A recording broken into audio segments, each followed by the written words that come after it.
As we continue our marriage seminar today, we want to talk about making the marriage dream a reality.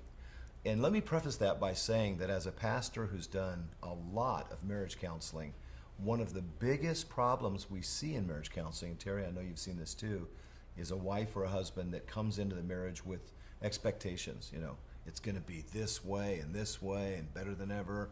And so oftentimes those unmet expectations turn to disappointment, and disappointment turns to bitterness. And so rather than bring into a marriage all these grandiose dreams, it might be better to bring into the marriage a plan based upon the scripture and then to work that plan with faith. And the first thing that I would tell you, if you want to really see your dream become a reality, commit your marriage to the Lord. The Bible is so clear about this. We're to present our bodies a living sacrifice unto the Lord. We're to commit our way unto the Lord. In all our ways acknowledge Him.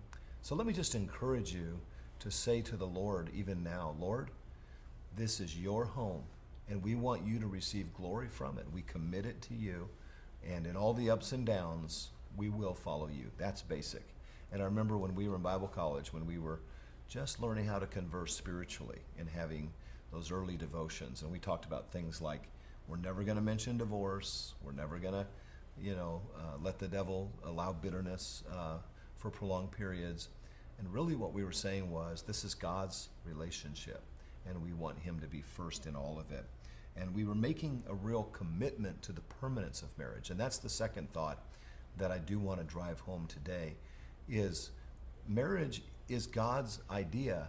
And God says, what I've joined together, let no man put asunder. So let me just encourage you today, no matter how tough it gets, to always be committed to the fact that this is God's plan for your life.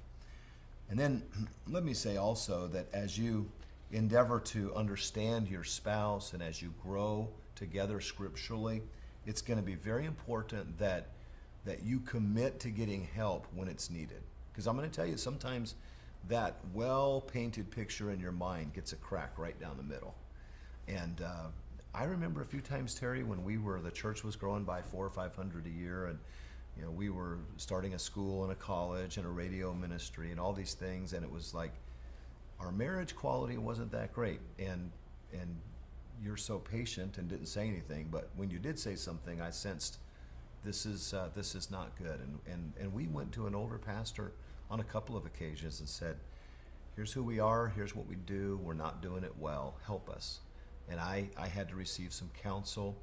And all of that goes back to the fact that we had made a commitment that we would honor the Lord. So let me just encourage you, whatever happens in your life and marriage, remember the commitment is to the Lord first, and seek to honor Him in all your ways.